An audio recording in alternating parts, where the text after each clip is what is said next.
I'm here as an individual, not as the chairman of the Republican Central Committee, because I'm going to be talking about precinct races, and we can't endorse precinct committeemen as a committee. So I'm here talking as an individual. You know, Idaho, we've got a reputation as a deep red state, right? We are a hard Republican state, and you'd think that that was true. We got political refugees that are coming here from all over, from blue states, a lot from California, but Oregon, Washington, and they come here because they expect this to be a conservative sanctuary for them. And in fact, 87 out of the 105 members, House and Senate, of our legislature are Republicans. 87 out of 105. Okay?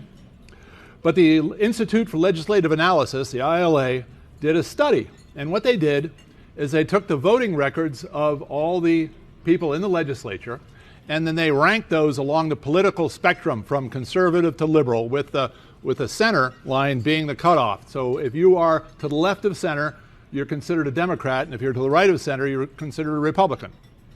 Okay? It's primitive but effective. The Idaho Freedom Foundation does something similar with their Freedom Index scores, but they don't do the separation. In the House, when you do that, you find that you've got 32 philosophically Democrat members, 32, and 38 who are philosophically Republican. So the offset is a lot closer to, it's actually closer to parity, 32 Democrat to 38 Republican. In the Senate, you've got a lot worse situation. In the Senate, there's only 14 philosophical Republicans and 21 philosophical Democrat members. So taken as a whole, the legislature is split 53 to the left and 52 to the right. Now, when you hear that, it makes sense when you hear a report that if you take the Idaho, our Republican Legislative Caucus, and you compare it to the Republican Legislative Caucus in other states, okay, Utah, Colorado, Oregon, Washington, all the other states, our Legislative Caucus of Republicans ranks 41st out of 50 as far as being actual conservative Republicans. And that's a little shocking. Our Republicans are more liberal than the Republicans in Oregon and Washington and Colorado. So, and you ask, well, how did that happen? How did it happen that we've got a bunch of Republicans who don't seem to be really Republicans? In fact, it was Scott. I was listening to Scott Herndon on this, senator from up north, Bonner County, and he had a great expression. He says, they've been calling themselves Republicans for so long, they've come to believe it. And why is this happening? Frankly, because the Republican Party isn't doing its job. We're not doing our job in letting people know. And it's in our rules. It's in the state party rules. If it says that county central committees may endorse Republican candidates for any position being voted on in that county in the primary and general election, endorsements may only be made by a majority vote of the voting members and available to all eligible candidates for any given office being endorsed. So that's state party rules right there. So we've got the power coming right from the state party to do what we've started to do about 4 years ago. And the KCRCC decided that we were going to actually do what we're supposed to be doing, and that is to evaluate Republican candidates in the primary and then let people know where they stand on the spectrum. Are they really Republicans, or are they just kind of Republicans, or are they really more like Democrats? And that's how we put our process together. There's an excellent article Stephanie Schad wrote. It's in the Coeur d'Alene Press today. Very good. I recommend you read it. It describes the process and how we go about it. I won't bore you with the details right now, but at the end of the day, the entire committee gets together, we debate, and then we vote by secret ballot to decide who we're going to give our recommendation to. Now, the press and the liberals and all those guys, they came unglued to that. They said, how dare you give an opinion? Because that's really all it is. We're just saying opinion, but they're saying, oh, it's not a legitimate process, and it's not perfect, and you're not getting it right. And all the people who didn't get our recommendation, of course, are crying foul. Well, if you can't win that election, you probably can't win the big one. So go out and do your jobs and campaign, and then when the committee has its vote, you might come out on top. Now, we're doing something different this year, and you've all got a copy, and that is our new voter guide. And this voter guide was the process that we used for putting it together. We paid a professional pollster to go out and ask likely Republican voters in Kootenai County what issues are important to you. Okay? And we came up with a list of issues, and it's just inside the first cover here, first page on the right. And they were the cost of living, wokeism, including DIE, CRT, and racial preferences, children's books and library, President Trump, ranked choice voting, parental rights in schools, immigration, the Second Amendment, and homeschool and school choice. And so those were the topics that we gave to all the candidates that were running for partisan office.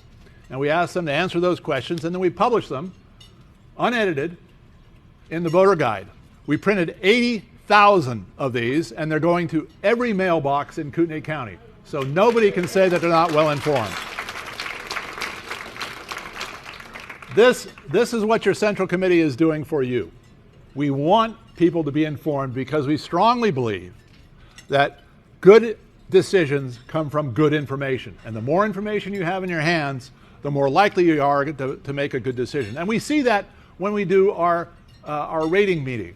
We have 60 Republicans get together, and you know when you get 60 Republicans together, you usually have about 104 different opinions. We get 60 Republicans, and we all talk about and all have the same information when it comes down to actually making a decision. And there's a remarkable consensus that happens when you do that. Now, the vetting and rating that we've been doing is a good idea. And in fact, it's so good that other counties in Idaho have picked it up and are running with it. Ada County, Canyon County, Bonneville, Bonner. And what is happening is at the last convention 2 years ago, the conservatives, the grassroots conservatives, actually took control of the party by a landslide vote. The Dorothy movement came in, and the conservatives took over. And this alarmed the left of center Republicans. And they, in this last legislative session, you can talk to our legislators, they allied with the Democrats in order to get Democrat agenda items through. They didn't ally with the conservatives. They allied with the Democrats. And now what we're seeing from that process spawned a statewide effort to overthrow the Republican Party at the grassroots level, at the precinct committeeman level. There's a group that organized down there. Originally it was called the Gem State GOP, but the actual GOP, the National Party, sent them a cease and desist order saying you cannot use our GOP trademark and our GOP logo. Stop. And so they reformed and came out as the Gem State Conservatives, even though conservative is about the last thing they are. But we know that what the left likes to do is name things exactly the opposite of what they do, so that you're encouraged to vote for them. So we have a couple of ex-chairmen of the Idaho party, Trent Clark and Tom Luna, have put together this group, the Gem State Conservatives, and they boast about having close to $2 million to run this effort statewide. I don't know if it's actually $2 million, but they do have a lot of money behind them. And the thing is that precinct committeeman races aren't covered under sunshine laws. So they can raise as much money as they want and spend it and not declare a single penny of it. It doesn't show up on any report. So they could take, buckets of money from Monsanto or Big Pharma or whoever they want and dump it in there with the promise that they're going to take over the Republican Party at the grassroots level and go at it from there. So now they partnered with a group up here called North Idaho Republicans. Some of you may have heard of them. It's Jack Riggs, Sandy Patano, and a bunch of others. And they have, of the 73 precinct positions, 70 of them are being challenged. And they're coming at us hard, trying to take down the KCRCC, take down the Central Committee, take down doing this stuff and giving rating and vetting information and more information to the voters. They've said it explicitly. They want to shut down the Republican Party from being engaged before the primary, from letting the voters know what's going on and what's happening. And they're trying to fool you. North Idaho Republicans, right out of the gate, the first thing that happened is they got fined maximum amount allowed by law by the Secretary of State because they were engaged in electioneering, spending thousands of dollars, and they had told the Secretary of State, no, it's less than $100. When that same day they had a 2-page ad in the Coeur d'Alene Press. And so that got them in some hot water. Their next trick was to come out with, you've all seen our voter guide, our recommended candidate list. They came out with one that looked almost identical, but the candidates listed were the same candidates that the Democrats had recommended because they weren't the Republican candidates. And then they try to tell you that they want to fool you by telling you that they're the reasonable Republicans, that they're the compromise, that they're the middle of the road, and that they want to call us the extremists and the white nationalists or racist or whatever. And all we are the grassroots conservative. These guys are putting up people who are in charge to be precinct committeemen, in charge of Heritage Health, in charge of one of the largest construction companies. Do you think that these guys have the grassroots, ma and pa, average citizen's interest in mind? No. If this falls, if this happens, because the KCRCC is the only organization whose members are made up of regular people. You don't need to be an insider. You don't need to be an elite. You don't need to be in charge of a big company or big club.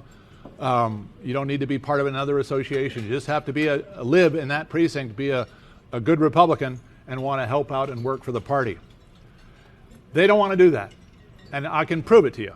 You all know that in June 15th, we're going to have the state convention is going to be here in Coeur d'Alene. We're hosting, all of Idaho is coming here.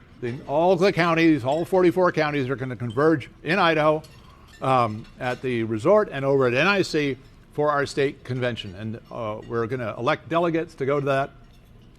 But that happens only 2 weeks after all the new precinct committeemen are sworn in. 2 weeks. So obviously it's not enough time for everybody to get organized and briefed up and know what to do and get their job assignments and figure it all out. So nearly a month ago, we called a meeting, friendly meeting at a neutral location. We said, okay, guys, all the precinct committeemen candidates, we're going to have this convention. You need to come here and get briefed. So if you win your race, you'll know what to do. You'll know what needs to be done. Well, there's all the jobs. You can figure out what you want to do and how you're going to help out and how you're going to make Coeur d'Alene, Kootenai County, a good host to the entire state. We held that meeting. I sent out one invitation. I sent out another invitation and a reminder. And when the night of the event came, it was 7 o'clock at the First Baptist Church right in downtown Coeur d'Alene here, easy for everybody to get to. Exactly none of them showed up. Not a single one of the NIR-sponsored candidates showed up to help out this county, to help out us. If they gain, I don't know what's going to happen if they've got control of it, because nobody knows what they're going to be doing. So anyhow, I ran across something the other day, and what I want to do is kind of give you a little something that you can think about when you're out there looking at signs and that. The North Idaho Republicans can't use the GOP logo. Okay, and they were sent they tried, and they were sent a cease and desist order from the General Counsel of the National Party. Said, don't do that. And the logo, of course, is the two-tone elephant with the 3 stars. And so what they did is now on all their literature, they have a monotone white elephant with no stars. What's a white elephant? Right? What is a white elephant? It's something that's useless. You can't get rid of it, right? And it costs a lot of money. I think it's perfect. It's the perfect symbol for those guys. So when you're out there and you see their signs, like, is that a guy I should vote for? And they got the white elephant in the upper right-hand corner, you know that's not the guy to vote for. Okay? Now, there is a resource for this on the inside back cover of the voter guide. The gemstateheist.org organization has put a list of all the good conservative precinct committeemen. If you go to gemstateheist.org, it's got information about the good guys and information about the bad guys. There's some pretty shocking stuff there. Voting for Biden, promoting mask mandates, promoting all kinds of crazy stuff. So go to GemState, supporting abortion, supporting ranked choice voting. So go there, get your information, take these home. You'll be getting a copy in your mailbox, but take this one home so you've got extras just in case. And if you need more, let us know, and we'll get you more. So thank you very much for your attention. I'm about to get the hook here. I really appreciate the opportunity to talk. You all have a good lunch. Thank you.